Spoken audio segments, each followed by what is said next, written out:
صاحب، محترمہ جناب ڈاکٹر سیدہ سیدی صاحبہ، محترم جناب ڈاکٹر علی غفاری صاحب، محترمہ جناب پروفیسر عذرا عابدی صاحبہ،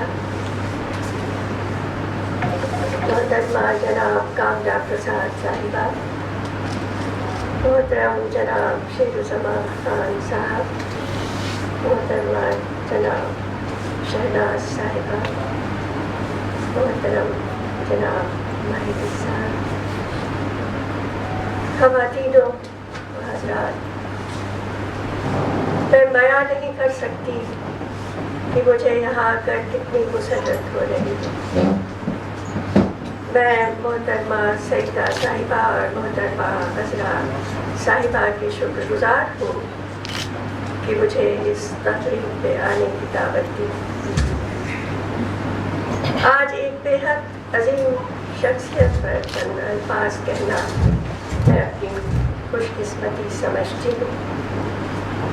میں حضرت زینب رضی اللہ تعالیٰ عنہا کو ان کی تاریخ وفات پر اپنی خراج عقیدت پیش کرتی ہوں۔ جیسے صبح صبح افق سے آفتاب کی پہلی شعاع آ کر سبھی کو اور سبھی کچھ روشن کر دیتی ہے، کسی میں کوئی فرق نہیں کرتی، ٹھیک ویسے ہی حضرت زینب نے ہم سب کی سوچ کو روشن کیا ہے۔ پیغمبر اسلام کی نواسی جناب امام علی اور بی بی فاطمہ کی بیٹی حضرت زینب کا انتقال 681 عیسوی میں ہو گیا تھا۔ 1341 سالوں کے لمبے عرصے کے باوجود آج بھی ان کی یاد ہمارے دلوں میں تازہ ہے، خوشبو کی طرح ہوا میں بسی ہوئی ہے۔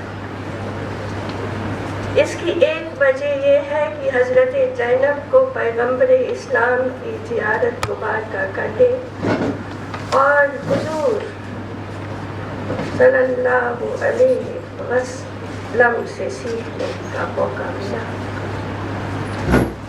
بی بی زینب کی پیدائش پر ان کے بڑے بھائی حضرت امام حسین کو سب سے زیادہ خوشی ہوئی تھی۔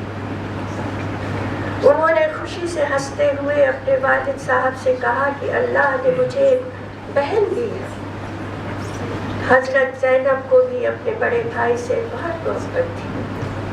دونوں بھائی بہن میں اتنا لگاؤ تھا کہ ایک دوسرے کے بنا رہ نہیں سکتے تھے۔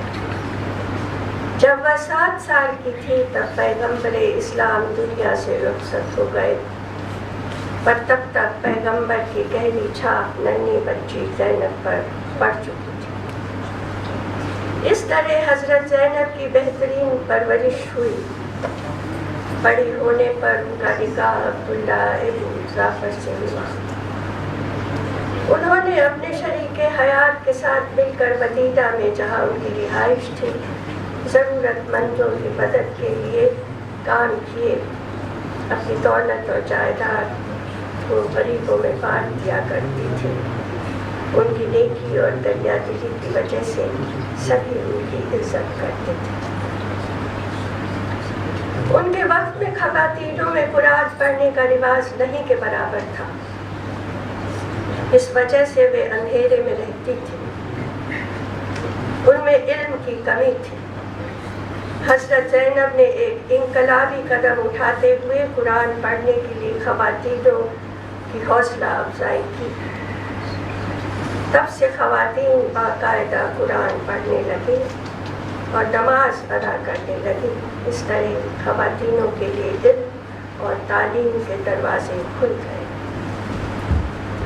پر ابھی تو پیغمبر اسلام کی نواسی کو اور بہت سے بڑے بڑے کام کرنے تھے، کڑی مصیبتیں جھیلنی تھی، آگ کی لپٹوں کے بیچ سے گزرنا تھا، بہادری کی نئی مثال قائم کرنی تھی، اپنوں کے خون سے رنگی ہوئی مٹی پر کھڑے ہو کر دشمنوں کو سچائی اور انسانیت کے نام پر للکارنا تھا۔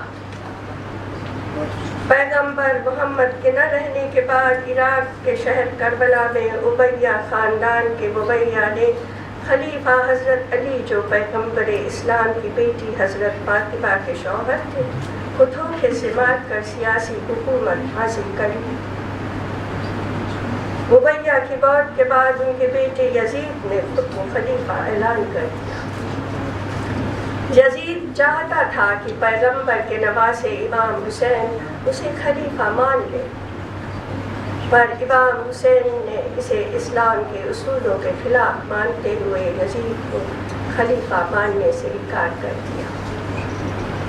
تب کربلا کی لڑائی میں امام حسین اور ان کے بھائی عباس کو مار ڈالا گیا۔ دل دہلا دینے والا قتل عام ہوا 680 عیسوی میں۔ کوئی کربلا کی لڑائی میں حضرت زینب پورے وقت اپنے بھائی امام حسین کے ساتھ تھے، ان کی ہمت بڑھا رہی تھی۔ حضرت زینب کے بھی 2 بیٹے شہید ہو گئے۔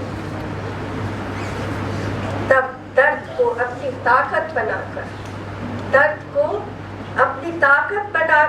حضرت زینب نے کہا، یا اللہ تعالیٰ آپ سے فریاد ہے کہ آپ ہماری یہ معمولی سی قربانی قبول فرمائیں۔ کربلا کی جنگ کے بعد یزید نے حضرت زینب کے ساتھ آئی خواتینوں کو در بدر گھمایا، انہیں ذلیل کیا۔ زینب نے ان سب کو سنبھالا اور ان کی حفاظت کی۔ جنگ کے ترنت بعد وہ دلیری و مخالفت کی پہچان بن گئی۔ بے خوف یزید کے یہاں جا کر اسے خوب لتاڑا۔ شہیدوں نے اپنا خون دیا تھا،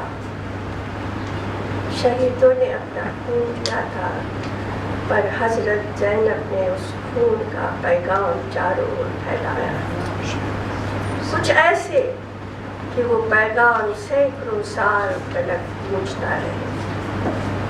حضرت زینب کا پیغام آج بھی ہمارے کانوں میں گونج رہا ہے۔ ناانصافی کو برداشت نہ کرو، ظلم کے خلاف کھڑے ہو جاؤ، کوئی کتنا بڑا ہو اس سے مت ڈرو، مظلوموں کا ساتھ دو، نفرت مٹا دو اور محبت قائم کرو۔ مجھے لگتا ہے کہ ہم سب یہی تمنا رکھتے ہیں اور دل کی گہرائیوں سے ہم سب کوشش کرنا چاہتے ہیں کہ حضرت زینب کی طرح بن سکے۔ جب میں فورن سروس میں تھی تو ایک مرتبہ ایران کے سفیر مجھ سے ملنے آئے۔ شدت کی گرمی تھی، میں نے انہیں کولڈ کافی پیش کی، انہوں نے شکریہ کہہ کر منع کر دیا، بولے روزے سے ہے۔ میں نے کہا اتنی گرمی ہے، ایک بوند پانی پی نہیں سکتے، ایسے میں آپ نے تکلیف کیوں کی، میں آ جاتی۔ وہ بولے روزے کے دوران اور کڑی محنت کرنی چاہیے،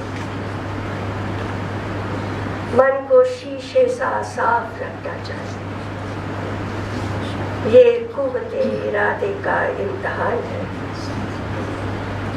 مجھے یہ بات اتنی اچھی لگی کہ اگلے سال سے میں نے بھی روزے رکھے اور کئی سالوں تک رکھے۔ میرے والد مرحوم محترم جناب بابو جگجیون رام جس سے میں نے سیکھا ہے کہ سبھی مذہبوں کا احترام کرنا چاہیے اور ان سے کچھ نہ کچھ سیکھنا چاہیے۔ جب میں اسپیکر تھی تو ایران کے اسپیکر صاحب کے نیوتے پر وہاں گئی تھی۔ ایران کے صدر صاحب اور اسپیکر صاحب کی مہمان نوازی میں بھول نہیں سکتی، نہ کبھی بھول سکوں گی وہاں کے عام لوگوں کی محبت۔ تہران وہاں کا دل ہے، اور اصفہان وہ تو فردوس ہے، اصفہان فردوس ہے، جنت ہے۔ ایران اور ہندوستان کے بیچ بہت پرانا گہرا رشتہ ہے۔ میری نیک خواہش ہے کہ یہ رشتہ دن بدن اور مضبوط ہو۔ میں مسلم ویمن فورم کو یہ نایاب بیٹھک تنظیم کرنے کے لیے بدھائی دیتی ہوں۔ میں آپ سب کی احسان مند ہوں کہ میری باتوں کو توجہ دے کر سنا۔ میں دعا کرتی ہوں کہ آپ صحت مند رہے، آپ کی زندگی خوشیوں کے کوسے نظر سے ہمیشہ سجی رہے، آپ کہکشاں کی بلندیوں کو چھوئیں، اس خوبصورت جہاں کو اور بھی خوبصورت بنانے کے لیے آپ یہاں 100 سال سے بھی زیادہ وقت بتائیں۔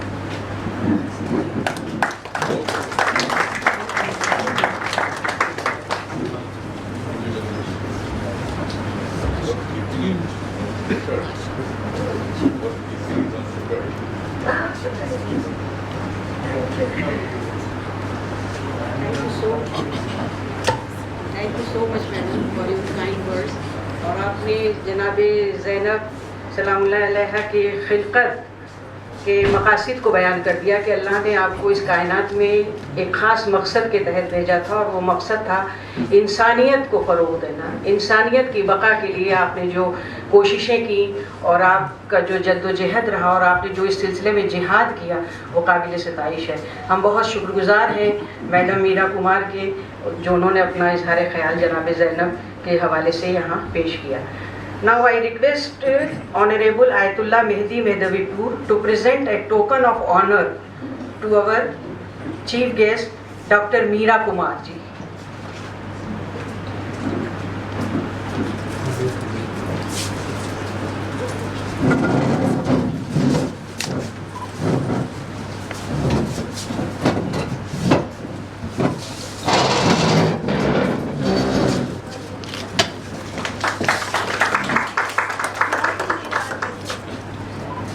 Thank you so much, sir. I request Dr. Muhammad Ali Rabbani, sir, to present a token of honor to our guest of honor, Dr. Sayyida Sayyidain Saiba.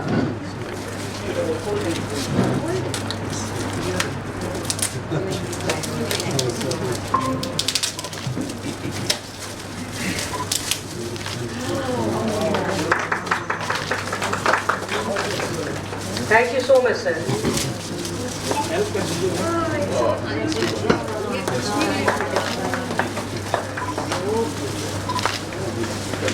بہت بہت شکریہ.